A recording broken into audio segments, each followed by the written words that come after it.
Alright friends, this is what's going on today. We've got an 8-foot white pine here on the sawmill.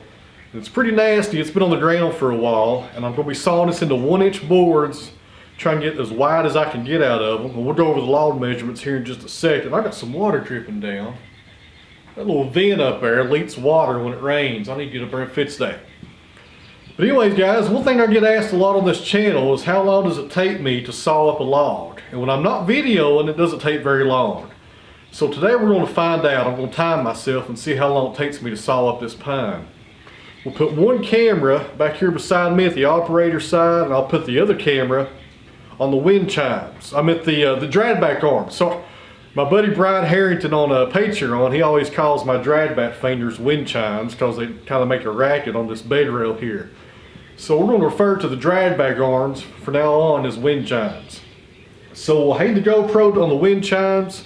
I'm not going to mess with either camera. We'll keep going until we get this log done and see how long it takes me. And what we'll do is the way I always do things when I'm not videoing. I'll take the offcuts, which is the 4 slab cuts. I'll throw them on the loading arms to get those out of the way. I'll discard them later, and we'll drag back all the boards. But this might be a pretty fun little video. I've never actually timed myself, and be interested to see how fast I can saw when I'm not fooling with these cameras. And to keep it real, I guess, I got an older blade on here. This is a number 7 045 Wood-Mizer double hard blade. It's not a turbo blade, it's not a 747. It's just a regular 7-degree blade, and it's actually been on there for a while. I've probably done about 10 logs with it. So it's not really that sharp. It's not dull enough to change, because this pine is actually sawing pretty good. This white pine's pretty soft, but I won't saw as fast as I would if it was nice and sharp out of the box. So that's another factor to think about. So we'll see what happens, guys, because people ask me all the time, they say I saw too slow, or why don't you push the engine harder? Well, I push it pretty hard when the cameras aren't going, because I got the GoPro going, I got my iPhone X, I got a Sony action camera, and my main camera is a Canon that I'm talking to right now. I've got 4 cameras going on, sometimes a drone flying behind me. There's a lot going on here, guys, and I can't keep up with all that, plus saw and keep my speed down because it's just too much going on. My span of control is very limited. But today is going to be different. We'll see how fast I can get this thing done. I'm going to push it pretty hard and see how fast we can get through it. And it should be a really good test as well for the wind chimes. See how fast I can pull those boards back as I keep sawing. Because when I'm not videoing, I leave the throttle down. I don't take the clutch off. I leave that blade engaged as it goes back. Right, it comes back forward again. I don't turn it off. So let's get going, guys. Let's go over the log measurements real fast. I'll tell you my strategy and how I'm going to saw it up. And then we'll commence here with the sawmill shootout. It's going to be pretty fun, guys. I don't have to fool with these cameras. I just put them where I want to put them and forget about them. I should do this all the time, maybe. Still raining, in case anybody's wondering. It's still raining. Good Lord. Alright friends, let's go over this white pine real fast. Like I said earlier, this is an 8-footer. It's been on the ground for probably about a year. It came from a golf course. I probably won't be using the debarker today. As you can see, most of the bark has fallen off of it, and once we start turning this thing over, making our cuts, the rest of this bark will probably just fall right off. So no debarker today unless that bark down there stays on, and we might use it just a little. On the operator's side, the diameter is about 15 inches. And the reason you're seeing some nice pine color right here, this is a fresh cut. This log had a sweep that was really just horseshoeing out right here at the end, so I cut that off. And down here on the large end, it ovals out to about 20 inches right there. So here's what we're going to have to do with this log. We're going to have to come in here and cut the belly first, and then cut the horns. And this is what I'm talking about. Check out the operator's side. The timber is resting right there on the bed of the sawmill. You come over to the next bunk, and you can see underneath there, it's clear. It's not even touching it on either one of those two. On the far end, it's resting right on it. So what we have here, guys, is a situation where you have horns and a belly. And this is what I mean by that. And I've explained this in previous videos. This may be old hat for some of you guys. You know, this log just got a definite bow to it right here, and the bow is sticking up right now. I've got it turned so the belly is up in the air. So what I'm talking about is you gotta take the belly and the horns off. So you'll come in here and take a cut off the top once you turn the log to where the, you know, it's like a rainbow pretty much on the mill. You'll come in here and cut off this belly. You'll have more material removed from the middle than you will the front end right there. Then you'll flip it over 180 degrees and do the same thing, but you'll be taking off the horns, meaning there's more material at the front and the back than there is in the middle. Once you do that, you just square the timber up and you saw your boards. Now there's another way of doing this. You can come in here and lay it flat on the mill with the curve kind of laying in the same plane of the sawmill, if you know what I'm saying right there. And you can cut this and live edge it or square it up decently, but leave that curve in there and cut boards out of it. You know, you can do that and that works just fine, but I don't like doing that. Some people do that and I don't like doing that, especially for 1-bys. We'll be sawing this into 1-by material. And this is, you know, if this was walnut, I would definitely do that strategy because I want live edge slabs as wide as possible. White pine, not so much. So that's really the best thing to do on these logs like this. You come in here and cut the belly off and the horns. You square it up and you get going, guys. And there's probably a different way out there of doing this, but this is the way that I was taught. And it's always worked pretty well for me. You get a little bit of waste right there in that belly cut, and not so much in the horns right there, but it's really the only way of getting that material out of there and getting a nice square can to work with.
friends, that did go pretty well actually. A little bit faster than I thought it would go. If I had like I said, if I had a sharp blade on there out of the box, I could have pushed that mill a little bit harder. I was pushing it pretty hard though.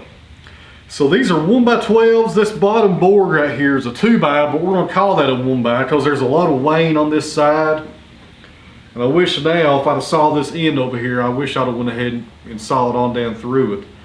So we're going to call this 8 boards total out of this timber. That's going to give us 8 1x12x8s, 8 board feet per timber. So that's going to be 64 board feet total.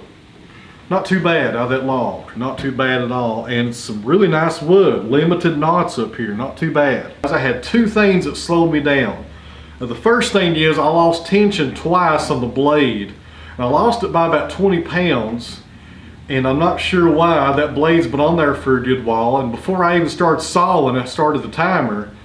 Actually, before I had the camera going, I went ahead and made about 4 throttles with that blade and tightened it up so it'll be good and tight. And I actually over tightened it just a little, but that happens, it loosened up a little bit. And you have to factor that in when to sawing, especially when you're timing yourself, because stuff like that will happen. I had trouble on 2 of my rolls here. And the first trouble I had, the teeth on the turner would not grip this log at all. And I knew better because the bark was gone, it was real slick, it couldn't bite into nothing. I should have used my clamp to turn it over. And then the second time, I had the cants, I think I had the cant squared up on 3 faces. I should have used my turner at that point, or my clamp rather. I never used my log turner for the last pass right there. That was, I don't know what I was thinking right there. So that's the 2 things that slowed me down. Turning the timber, which is operator error, I can do better. And I know better than that. And the second thing is blade tension. Can't control that. So thanks for watching, friends. This is probably the funnest video I've ever made because it was the easiest. No fun with these cameras. Man, this is some nice pine. I don't know if I mentioned that or not. This is some good looking stuff.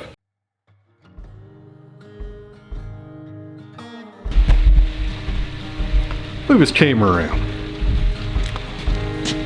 You guys hear that? It is still raining. Non-stop. Still raining.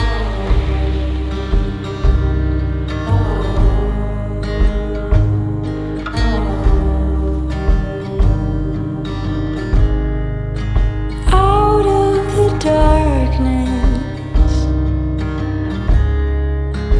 into the light, won't let it go.